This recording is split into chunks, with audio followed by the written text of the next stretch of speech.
Welcome back to the Deep Dive. It is Tuesday, February 3rd, 2026. And I want to start with a question.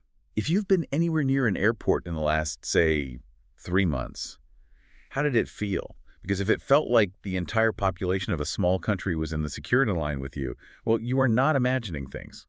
It is absolutely visceral right now. I mean, we're looking at the data from November of last year, so November 2025, and the numbers are just staggering. India hit a single-day record of 5.38 lakh domestic passengers. 5.38 lakh, that's over 500,000 people. In one single day. Right. Exactly. So that's 500,000 people, taking off their shoes, fighting for overhead bin space, and crucially, for what we're talking about today, waiting. And that is the mission of this deep dive. We are not talking about the airlines today. We know that story. Airlines are famous for burning cash, high fuel costs, thin margins. We're interested in the entity that actually makes money while the airlines are busy losing it. We are unpacking the business of waiting, specifically a company called Travel Food Services, or TFS. They're basically the invisible landlord of your layover. If you've bought a coffee, sat in a lounge, or, grabbed a sandwich at an Indian airport recently, there is a very high probability you paid them. And the numbers we pulled from the source stack, honestly, when I first read them in the prospectus, I thought it was a typo. We are seeing gross margins of over 80%. It's not a typo. It is one of the most efficient cash-generating machines in the entire infrastructure sector. 80%. I mean, tech companies dream of those margins. Software companies dream of those margins. How is a company selling samosas and coffee pulling in numbers that look like they belong to a monopoly software giant? That is the core question. And to answer it, we've combed through a massive stack. We have their IPO prospectuses from mid-2025, the Ministry of Civil Aviation's latest year-end review, which just dropped, and some very detailed research notes from investor platforms like Value Pictar and Devon Choksey Research. Okay, so before we get to the 80% profit machine, we need to set the stage, because the India of 2026, it looks very different from just a few years ago. I mean, the infrastructure boom isn't just a headline anymore. It's concrete and glass. It really is. The scale is difficult to visualize until you see the specifics. The Ministry of Civil Aviation's review, it highlights the inauguration of the Navi Mumbai International Airport back in October 2025. That's the one shaped like a lotus flower, right? That's the one. It's a massive project designed to decongest Mumbai, which has been, a bottleneck for decades. But it's not just about adding capacity. It's a fundamental shift in design philosophy. You should look at the new terminal in Guwahati. The notes mention something called the Sky Forest. Yes. And this isn't just a few potted plants in the corner. They have integrated about 1 lakh, that's 100,000 indigenous plants, into the terminal structure. They're using local bamboo everywhere. It's designed to feel like a walk through a rainforest. Which is lovely, sure. It sounds great for Instagram. But from a hard-nosed business perspective, isn't that just expensive decoration? Why does an airport need a forest? This is where we get into the psychology of what the industry calls dwell time. Dwell time. Okay, let's define that. Dwell time is simply the amount of time a passenger spends in the terminal after security but before boarding. And the industry realized years ago that if an airport feels sterile, stressful like a hospital, Right. people clam up. They just rush to the gate, put their headphones on, and they sit there. They don't spend money. You're in survival mode. You just want to get out. Exactly. But if you create a sense of place, that's the actual industry term, if you make it a sky forest or an architectural marvel like the Lotus Terminal, people relax. Their cortisol levels drop. They wander. And most importantly, their wallets open up. So the bamboo isn't just for looks. It's a retail lubricant. Precisely. And the traffic volume just amplifies this effect. We have forecasts from Alton Aviation projecting 7% passenger growth for 2025, which we're seeing play out. The middle class is expanding. They're flying more. But here's the friction point. Infrastructure takes years to build, but passenger demand can spike overnight. Which leads to congestion. Correct. And operational crises. The sources mentioned the issues Indigo faced recently, where the government actually had to step in and cap fares because the demand-supply mismatch was so severe. And delays. We've all seen the boards lit up in red. Massive delays. Now, for you and me, a 2-hour flight delay is a headache. For a company like TFS, it's a gift. Because I can't leave.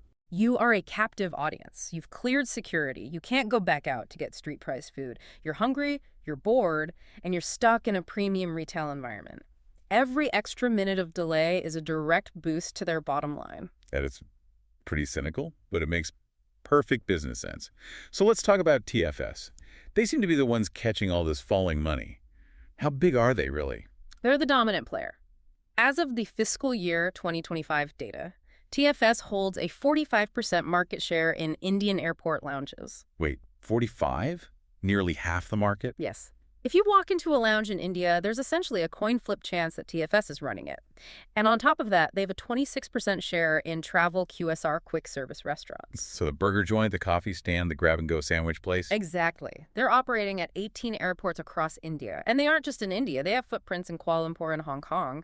They went public in July 2025. I remember looking at that IPO. It was priced heavily, right? The price band was over 1,000 rupees. 1,045 to 1,100 rupees per share. And it was subscribed nearly 3 times over. Investors clearly saw the potential there. Okay, let's get into the mechanics of this secret sauce. We threw out that 80% gross margin figure earlier. I want to walk through that. If I open a sandwich shop downtown, what are my margins? If you're running a really tight ship in the city, maybe 65–70% gross margin if you're lucky, your food costs, what we call cost of goods sold, usually eat up about 30 to 35% of your revenue. Okay, so for every 100 rupees I sell, 30 goes to buying the bread, the cheese, the vegetables. Right, but TFS is reporting gross margins of 80 to 82%. That means their food cost is under 20% of the sale price. That is incredibly low. How? Are they buying cheaper ingredients? No, actually the opposite in some cases. They focus on quality. It's the denominator. It's the price. They can charge 500 rupees for a sandwich that might cost 50 to make. Because of the captive audience we talked about. I can't just walk across the street. Exactly, but gross margin is just the top line. The real magic and the real aha moment here is the EBITDA margin. Earnings before interest, taxes, depreciation, and amortization. Basically, the operating cash flow. Correct. And TFS is clocking EBITDA margins of 33 to 40%. Now, to give you context, look at their peers. Companies like Devyani International or Sapphire Foods, the guys running KFC and Pizza Hut in India. Big, efficient global brands. Huge brands with massive scale. Their EBITDA margins are typically in the high teens, maybe low 20s. TFS is double that.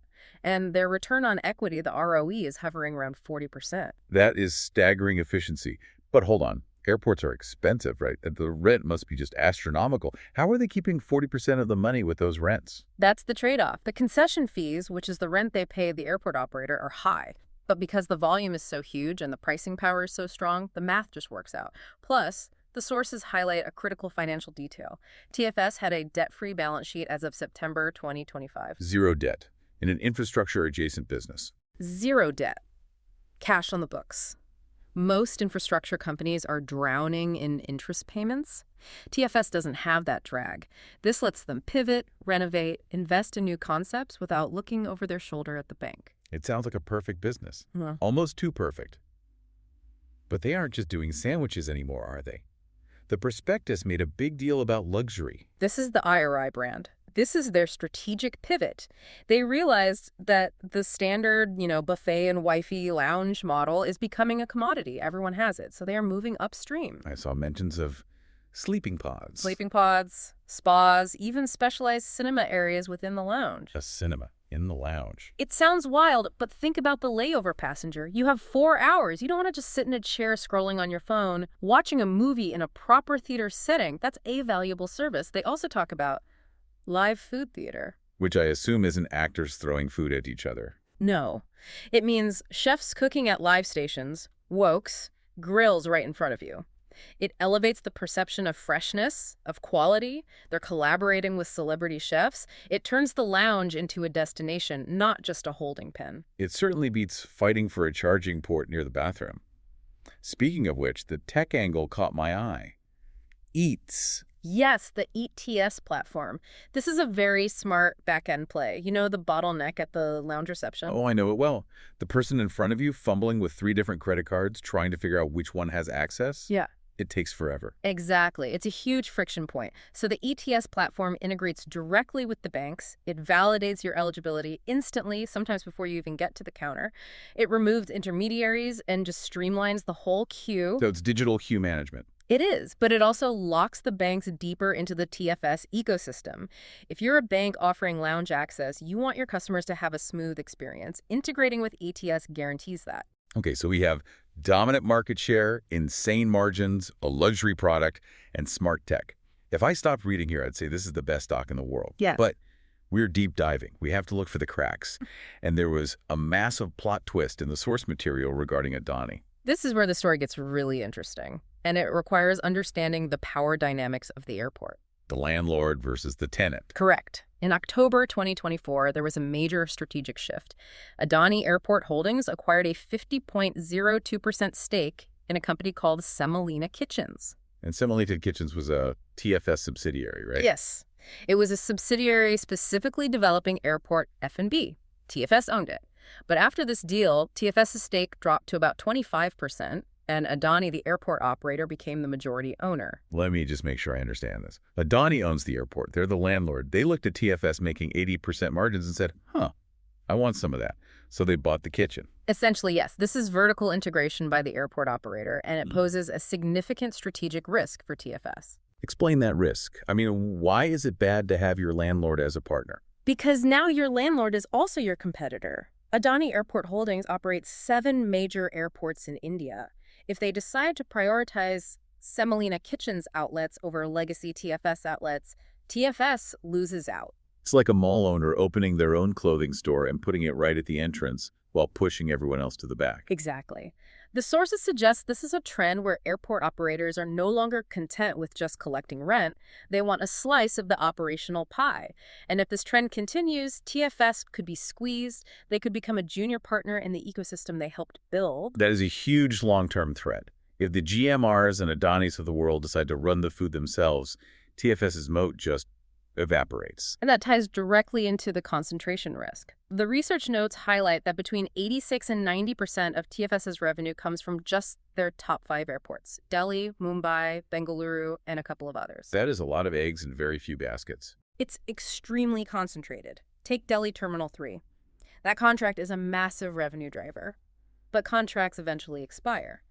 When that comes up for renewal, if the airport operator decides to negotiate hard or worse, decides to give the contract to their own internal team blend, TFS takes a massive hit. So the 80% margins might be the very thing that kills them. It just attracts too much attention from the landlords. It's the paradox of profitability. When you're that successful, everyone wants your business. There was one other red flag mentioned in the research, something about governance. A legacy investigation. Yes. Investors always look for governance risks, and there are mentions of investigations involving the CBI and the ED, the Enforcement Directorate. That sounds serious. Is the company in trouble? We need to be precise here. The investigations involve a promoter group member, Sunil Kapoor, regarding past activities. The company itself, TFS, maintains that it is not directly implicated. So it's guilt by association. The analysts call it a reputational overhang. It's a shadow. It doesn't stop them from selling coffee today, but it makes institutional investors nervous. If you're a big pension fund, do you want to invest in a company with active CBI inquiries in the promoter group? It just adds a layer of discount to the stock. Fair enough. So, looking forward, we have the growth, we have the risks. Where does TFS go from here to keep those margins up?